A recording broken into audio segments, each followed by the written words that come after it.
Hello children, I hope you all are well and safe at home. This is Vimlesh Sharma from Shiv Jyoti Educational Group, Kota.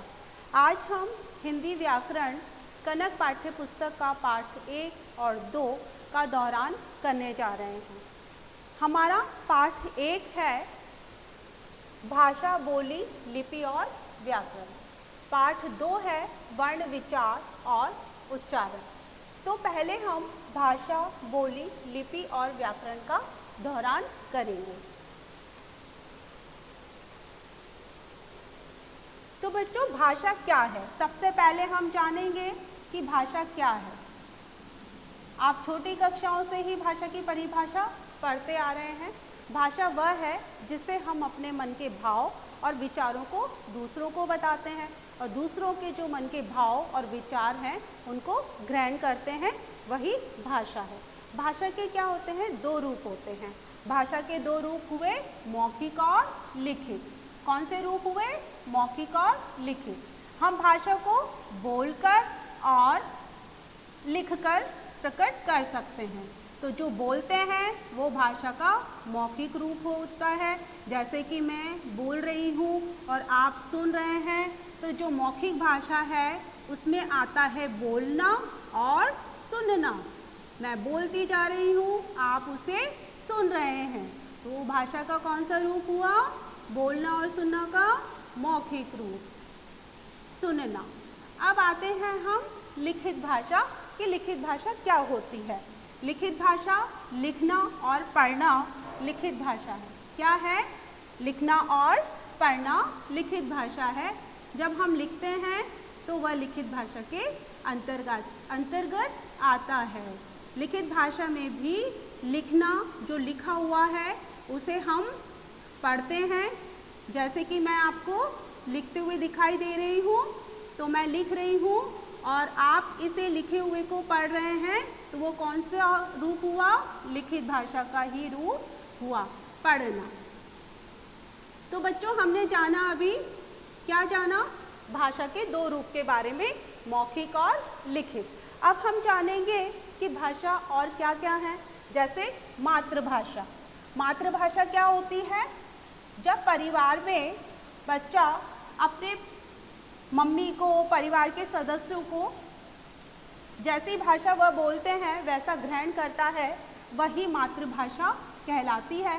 तो जैसी भाषा घर में बोली जाती है, परिवार के सदस्य बोलते हैं, वही भाषा बच्चा ग्रहण करता है, उसी को हम क्या कहते हैं? मातृभाषा कहते हैं। अब आते हैं हम राजभाषा के बारे में कि राजभाषा क्या होती है। किसी भी देश के जो सरकारी कार्यालय होते हैं, राजकाज की जो भाषा होती है वह राजभाषा होती है कि उस देश के जो सरकारी कार्यालय में जो भी काम होता है वो किस भाषा के अंतर्गत होता है, वो राजभाषा कहलाती है। अब हम जानेंगे राष्ट्रीय भाषा के बारे में कि राष्ट्रीय भाषा क्या होती है। राष्ट्र यानी देश और भाषा मीन्स भाषा। तो जो राष्ट्र की, देश की भाषा है उसे हम राष्ट्रीय भाषा कहते हैं। तो आप तो जानते ही हैं कि राष्ट्रीय भाषा हमारी क्या है? हिंदी है। तो हमारे देश के ज़्यादा से ज़्यादा लोग हिंदी भाषा बोलते हैं, तो वो हमारी राष्ट्रीय भाषा है, जिसे 14 सितंबर 1949 को संविधान ने स्वीकृति दे दी थी कि हमारी राष्ट्रीय भाषा हिंदी है।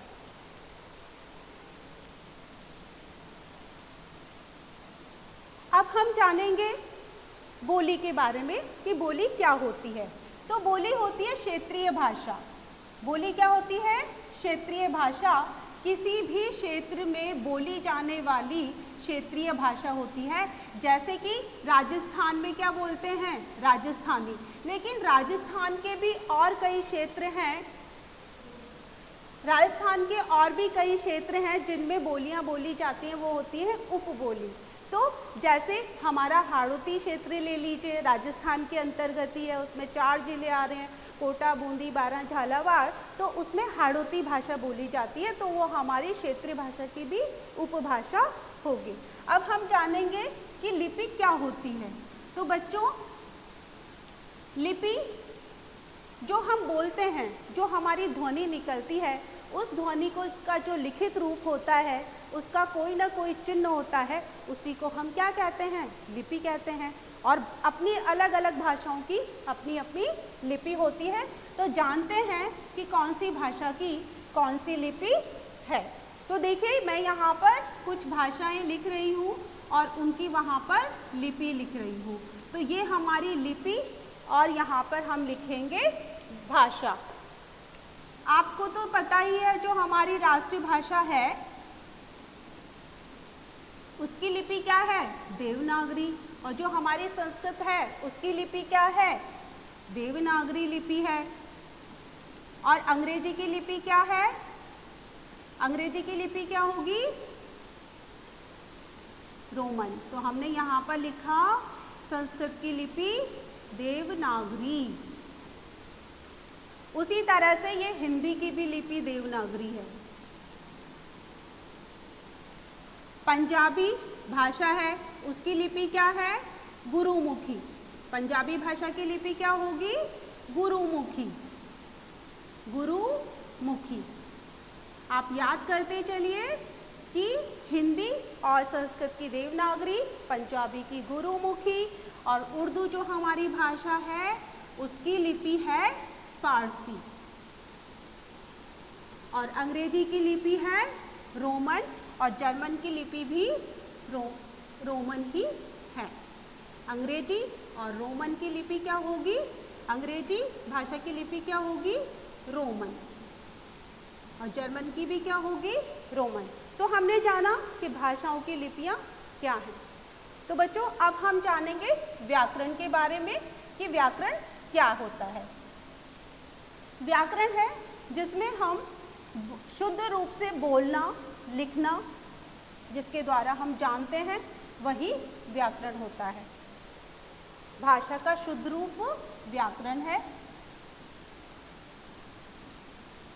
व्याकरण भी इसके भी 3 रूप हैं। वो हैं वर्ण विचार, दूसरा है शब्द विचार और तीसरा है वाक्य विचार। वाक्य विचार। अब देखो इनके अंतर्गत क्या क्या आता है वो मैं आपको समझा देती हूँ। वर्ण, इसमें हम वर्णों का उच्चारण किस तरह से होता है इस पर विचार करते हैं, उसके आकार पर विचार करते हैं। यहाँ पर हम लिख देते हैं आकार, उसकी जो आकृति होती है उसके बारे में हम विचार करते हैं। शब्द विचार, इसमें हम उसके भेद, प्रकार,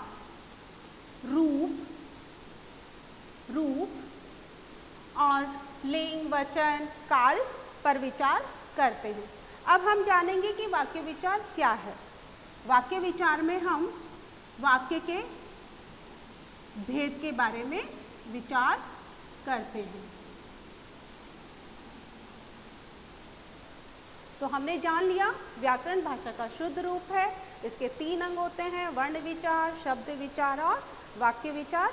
इसमें पहले में हम उच्चारण और आकार के पर विचार करते हैं, शब्द में भेद और प्रकार, रूप, काल, लिंग के बारे में और वाक्य विचार के वाक्य भेद के बारे में। तो बच्चों आज हमने व्याकरण के बारे में दोहरान किया। अब हम कुछ शुद्ध रूप देख लेते हैं कि शब्दों का शुद्ध रूप क्या होता है। कुछ शब्द बोलने में हमें सही नज़र आते हैं पर लिखते वक्त हम उनका थोड़ा गलत लिख देते हैं। जैसे क्षत्रिय शब्द हमने लिया, क्षत्रिय शब्द। अब क्षत्रिय शब्द नहीं होता, इसका क्या होता है शुद्ध रूप? क्षत्रिय। क्षत्रिय, कम वाला भी नहीं आएगा। कई बार हम श सपेरे वाला, श षटकोण वाला, लेकिन यहाँ पर कक्षा वाला जो श होता है क्षत्रिय, वो वाला श लेते हैं तो ये बना क्षत्रिय। उसी तरह से हम दूसरा एक शब्द ले लेते हैं गणेश। तो गणेश नहीं होता, क्या होता है? गणेश। ग पूरा लेंगे, नेश की जगह न और उस पर एक ही मात्रा गणेश। तो हमने जाना शब्दों का शुद्ध रूप। तो बच्चों अब हम पाठ 2 वर्ण विचार और उच्चारण का दोहरान करेंगे। सबसे पहले जानेंगे कि वर्ण क्या है। वर्ण को हम अक्षर भी कहते हैं। ये भाषा के सबसे छोटा रूप है जिसके टुकड़े नहीं किए जा सकते। वर्ण के अंतर्गत 2 चीज़ें आती हैं, वो है हमारी स्वर और व्यंजन। स्वर और व्यंजन। स्वर के अंतर्गत आप जानते ही हैं वो आते हैं अ, आ, ई, उ, ए, ऐ, अंग, अ, और व्यंजन के अंतर्गत आते हैं क कबूतर से लेके य ज्ञानी तक, तो उसे हम वर्ण कहते हैं। अब जो हमारे वर्ण हैं उनके 2 रूप तो स्वर और व्यंजन हो गए, लेकिन इनको जो व्यवस्थित रूप से हम लिखते हैं तो वो हमारा क्या कहलाता है? वर्णमाला। क्या कहलाता है इनका व्यवस्थित रूप? व्यवस्थित क्रम वर्णमाला।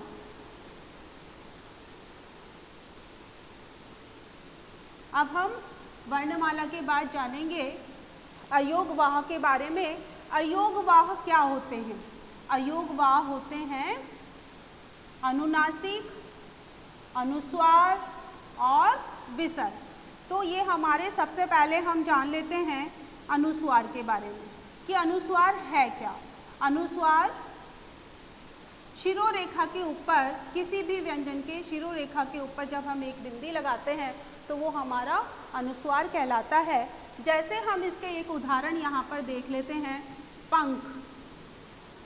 जो हमारा प है, प की जो शिरोरेखा है उसके ऊपर हमने एक बिंदी लगाई है, वो ही हमारा क्या है? अनुस्वार। इसका दूसरा एक उदाहरण ले लेते हैं, शंख, कंघा। तो ये हमने जो 3 उदाहरण लिए हैं ये हमारे किसके हैं? अनुस्वार के। तो किसी भी व्यंजन के ऊपर, किसी भी वर्ण के ऊपर जब शिरोरेखा के ऊपर बिंदी लगी होती है तो वो हमारे अनुस्वार होते हैं। अब हम जानेंगे कि अनुनासिक क्या है। दूसरा अयोगवाह है अनुनासिक। अनुनासिक का चिन्ह होगा शिरोरेखा के ऊपर चंद्र बिंदी। जो हमारी ये शिरोरेखा कहलाती है इसके ऊपर चंद्र बिंदी ही अनुनासिक होता है। इसका जब हम उच्चारण करते हैं तो हमारे नाक और मुंह से हवा निकलती है तो वो अनुनासिक होता है। इसके उदाहरण देखिए आप, चांद।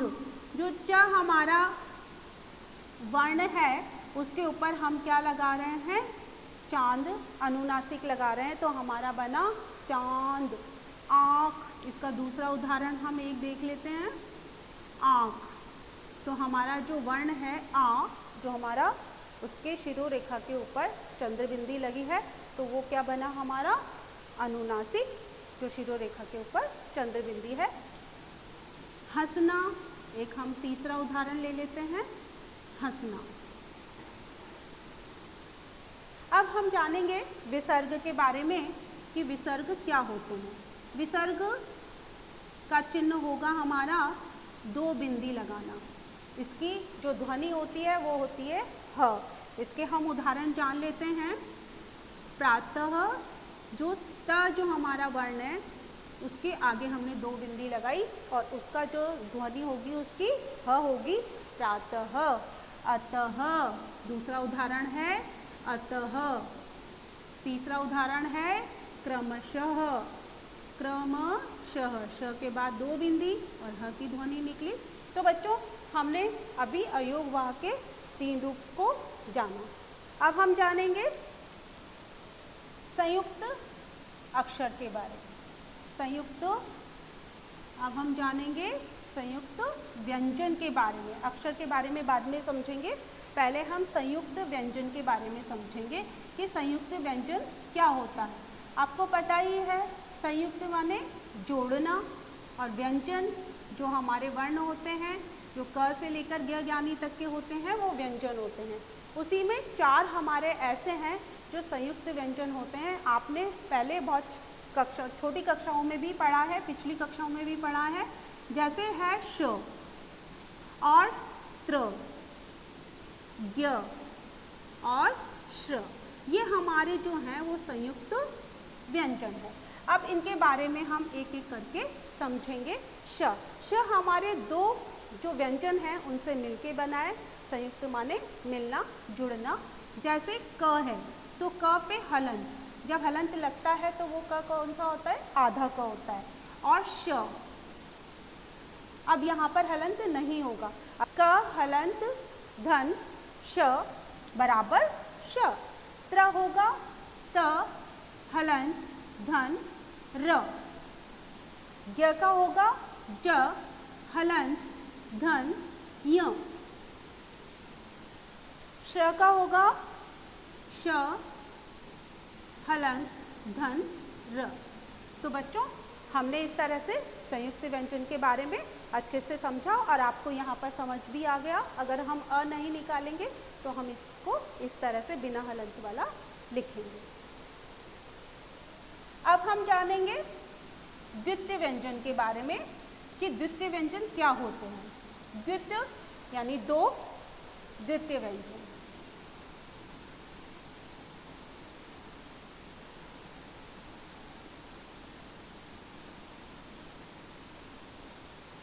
द्वितीय व्यंजन यानी दो व्यंजन। तो दो व्यंजन जैसे च और च, एक आधा और एक पूरा। अगर इसे हम ऐसे भी लिख सकते हैं च और ये च। आधे को हम इस तरह आधा भी लिखते हैं और हलंत लगाकर भी लिखते हैं, पर जब हम शब्द बनाएंगे तो हम इस तरह से लिखेंगे। इसके हम उदाहरण एक बार देख लेते हैं। च से हमने बनाया बच्चा, सच्चा,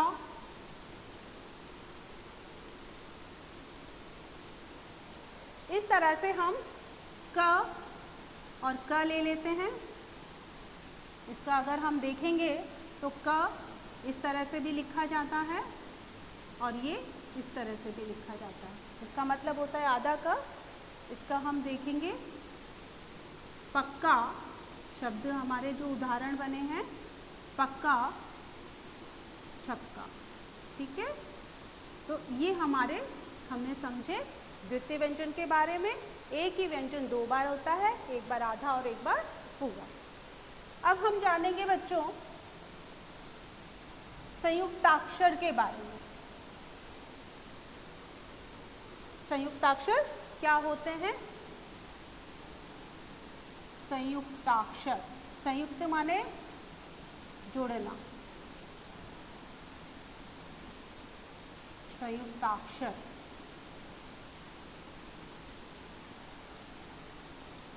तो इसमें एक जो वर्ण होता है वो आधा होता है और एक पूरा होता है। हम यहाँ पर इस तरह से समझ सकते हैं कि एक में स्वर रहित होता है, एक में स्वर सहित होता है।